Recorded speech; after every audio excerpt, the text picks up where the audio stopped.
உடன்பிறப்புகளே வணக்கம். இத சொன்ன உடனே ஊப்பியா நமக்குள்ளே ஒரு குற்ற உணர்ச்சி வரும். அது என்னடா ஊப்பி? நிறைய பேர் வந்து இது ஜிபே ஊபே அந்த மாதிரி நினைச்சிட்டு இருக்காங்க. ஊப்பினா உடன்பிறப்பு. இதுவே பாதி ஆச்சரியங்களுக்கு தெரியாது. அப்ப ஊப்பினா உடன்பிறப்பு. அந்த உடன்பிறப்புகள் வந்த வரலாறு தெரியுமா? அவன் கடந்து வந்த பாதை தெரியுமா?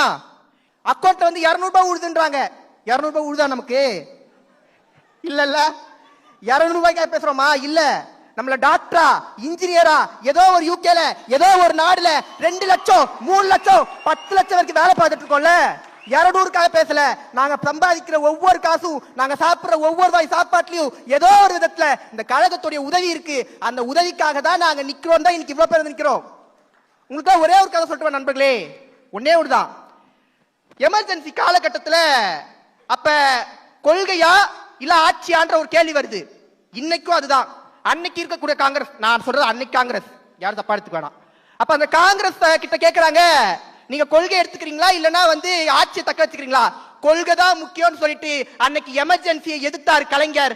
ஆமா, அன்னைக்கு நாங்க தோக்கடிக்கப்பட்டோம், ஆட்சி கவிழுது. 10,000 ஒரே நாள்ல 10,000 இதே உடன்பிறப்புகளை அன்னைக்கு கைது பண்ணாங்க, சிறையில வச்சு அடிச்சாங்க.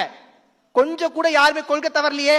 ஆனா எங்களுக்கு என்னன்னா, இந்த எங்க உடன்பிறப்புகள் பரவாயில்ல, அவங்க எங்களுக்காக கஷ்டப்படுறாங்க, வீட்டுல உங்க பசியால வாடுவாங்கல்ல.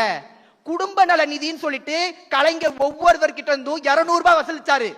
அது அந்த கஷ்டப்படக்கூடிய அந்த வீடுகளுக்கு, அந்த தொண்டர்களுடைய வீடுக்கு 200 ரூபாய் கொடுத்தாருன்றதா வரலாறு. அதுதான் 200 ரூபாய் ஊப்பியே. இப்ப சொல்வீங்களா? பெருமையா சொல்வீங்களா? நம்மள யாரு? 200 ரூபாய் ஊப்பி தான்.